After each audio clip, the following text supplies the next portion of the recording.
Everyone right now is looking up at Texas Tech in the Big 12. I understand so far that Iowa State's sitting there undefeated at 4-0. I still like so far what I've seen from BYU. I like what I've seen so far from TCU. TCU, I think, is kind of flying out of the radar, but there's a lot to like with what we've seen from them. I like what I've seen so far from Houston. Houston flying out of the radar, currently undefeated with plenty of meat on the bone here in the weeks to come. And I like so far what I've seen in bounce back fashion from Arizona State. That was a good win this weekend, going on the road and knocking off a Baylor team that has a lot of offensive firepower.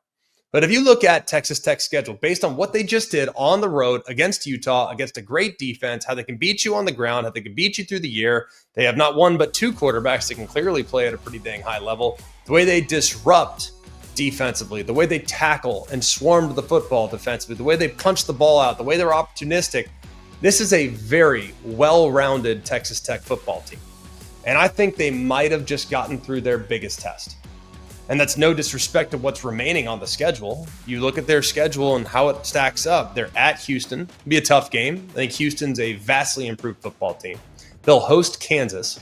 I think Kansas has a super dynamic quarterback in Jalen Daniels. I think Kansas will be a team that you might have to outscore them, but I believe that Texas Tech's defense will be up to the task in corralling him and harassing him with that ferocious pass rush. They're at Arizona State. We saw Arizona State already this year play against a quality Mississippi State football team, and they were able to use a plan and kind of contain Sam Leavitt until things got going on the ground there in the second half. Arizona State didn't offer a lot offensively, and maybe here in a couple weeks they'll be a much better group on that side of the ball. But right now, you tell me Arizona State or Texas Tech, I'm taking Texas Tech. You got Oklahoma State, who that game probably won't be competitive. If you're a Poke fan, you probably don't want to watch that one. That's in Lubbock, by the way. They're at Kansas State, a team that's kind of struggled out of the gate, but still remains close and still remains dangerous. BYU comes to them, UCF comes to them, and they'll finish the season at West Virginia.